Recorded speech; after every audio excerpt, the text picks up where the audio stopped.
My entire childhood was raised on horror movies. That includes vampire movies. I've seen almost every mainstream vampire movie known to man, from cult classics like Interview with the Vampire to the old school classics like Nosferatu and even Dracula.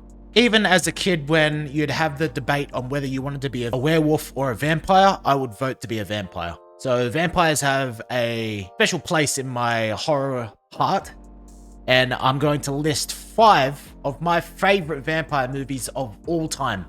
One of them, I would even dare to say that you guys probably haven't heard of because this is criminally underrated and unknown to most. Starting at number 5 is a new entry into the modern day cinema, and that is Sinners. Sinners stars Michael B. Jordan and Haley Steinfeld, just to name a few. Sinners is about 2 twin brothers in the 1930s who were starting up a bar in the Mississippi Delta, which they call a juke joint. Now, this seems like a standard period piece at the start of the movie, but it quickly changes into a horror, thriller, vampire movie very quickly. And initially, I think if you didn't know that this was a vampire movie, you wouldn't have suspected it at the time. Now, as I've said, I've seen a lot of movies throughout the years, and to have a modern movie make the top 5 is bonkers, even for myself. But with the caliber of horror movies and vampire movies of today's generation, this is a clear-cut winner.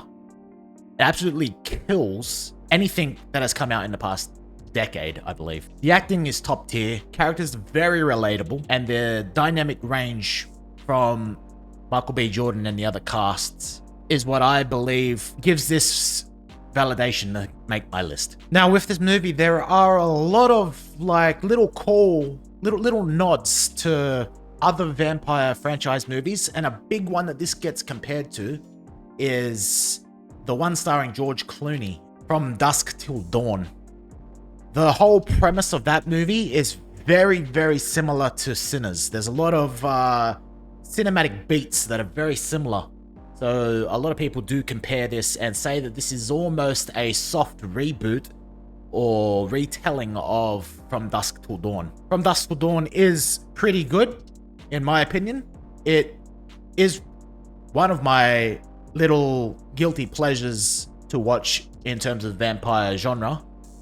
But I just feel like Sinners is more modern and directed a lot more better in terms of the story and all that compared to that. And that's why Sinners makes a list. Now, number 4. This is that sleeper that I was telling you guys about. This is the one that nobody has seen. I wouldn't say nobody actually, but a very small percentage of people have watched this film, and it is criminally underrated. Hell, Chris, Malaka Chris, who will be featuring on this channel from time to time, is a movie buff like myself, and he has never heard of this movie. But a year ago, I got him and his wife to check it out, looking for a good movie recommendation, and I gave him this, and that is Afflicted. Now, Afflicted is about 2 mates who travel to Europe, France, I believe it is, as one of the friends is dying from cancer. So they're doing like a final hurrah trip and partying and just going nuts. And one of the friends ends up getting bitten by a vampire. And it's a found footage style of movie, and they essentially are documenting his change from being a human into a vampire. And it is so freaking criminally underrated. And you just slowly watch this decline of this human who slowly starts transforming into a vampire. It's just so interesting, fresh, and criminally underrated. I remember I used to watch this all the time with my best mate, and I would say that this would make his list as well as one of the best vampire movies of all time. If you haven't watched it, I really, really suggest you guys check it out. And for you guys that have seen it, you know what I'm talking about. It's that if you know, you know situation.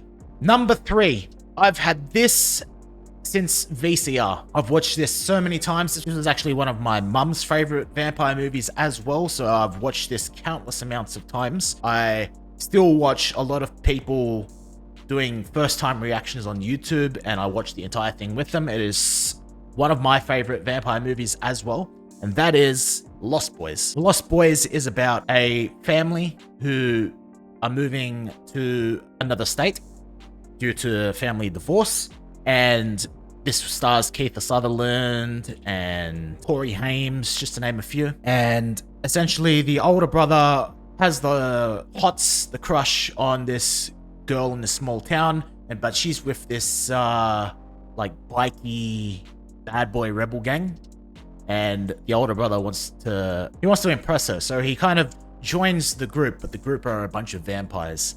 And this is a cult classic. I'm pretty sure everybody would have this in their list of vampire movies.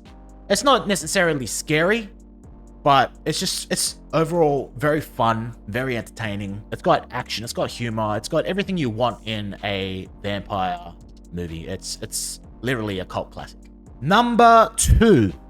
This one could be a bit controversial because this is a part of a trilogy, and people will generally side with the original, but I think the sequel is so much better, and that is Blade 2. Now, Blade 1 was really good, don't get me wrong.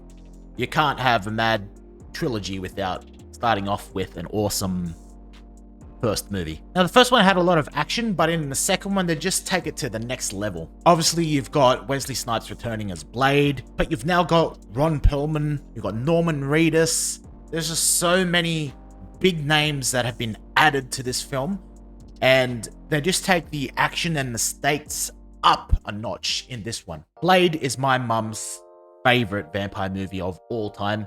She has the biggest crush on Wesley Snipes. She reckons he's a very sexy man. Her words, not mine. Yeah, Blade was watched so many times in my household. But Blade 2 is where it's at for me. I even played the Blade 2 game on PlayStation 2, I think it was, and that was a very fun game. So Blade 2, love it. And taking out number 1. This one, I don't think it will be this high on most people's list, but this movie, for me, encapsulates the entire horror of vampires.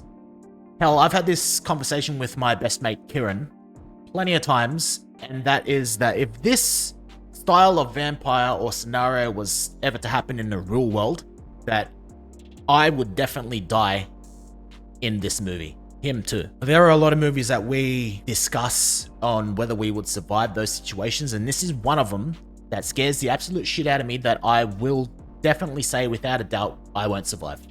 And that movie is 30 Days of Night. Now, this stars Josh Hartnett. He is a sheriff in this small regional town in Alaska that the sun goes down for a month. And for the first time ever, a tanker ship sails into Alaska, and the ship is full of vampires. Now, these ain't your Twilight, sparkle in the sunlight vampires. These are like true gritty vampires. There is so much blood and gore in this movie, and the sheer ferocity and viciousness of these is the one reason why I think I won't survive. But the story is just so good. Josh, his character's name is Eben. So Eben and the remaining survivors in this town literally have to duck in between houses and stuff like that for 1 month, survive until sunrise, with all these vampires just taking over this small entire town. It's such a great movie, and I think it is one of the best encapsulations of what a vampire is and the true horror of them. And that is why this is, without a doubt, always going to be my number 1 vampire movie of all time. There hasn't been a vampire movie that I think can top it. Now, there's 2 honorable mentions that I wanted to add on this list, but after going over my choices, I had to push them down further. One of them is Daybreakers. Now, Daybreakers stars Ethan Hawke and Willem Dafoe and Sam Neill.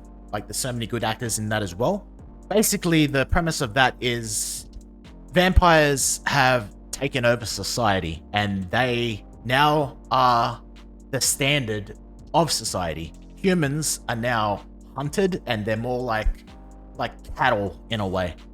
So we are harvested for our blood, and you know, vacuum sealed and stuff like that. And whichever human is alive and surviving in sewers in the shadows and stuff like that are still hunted by society. Obviously, the vampires, they run society like normal, so they're lawyers, they're police officers, they're stuff like that. They just don't operate during the daytime. Anyway, that's the general premise. I'm not gonna spoil the rest of the movie for you guys for whoever hasn't seen it, but that is a really good movie. If you guys haven't seen it, check it out as well. And my final honorable mention, it's not a movie, it's a TV series, and it's Netflix's Dracula miniseries.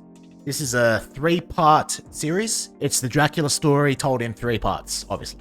So the first part, you start off in like the medieval times, essentially. And it's the standard Dracula story where the guy goes to the house to talk to Dracula and, you know, sell his property and stuff like that.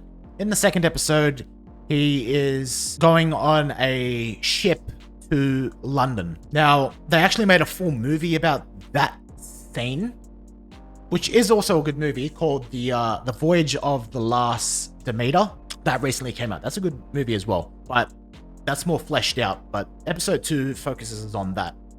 And then the final episode is him arriving in London, and then it's like modern times. It's really, really, really, really cool. It's something you guys should watch if you haven't seen it.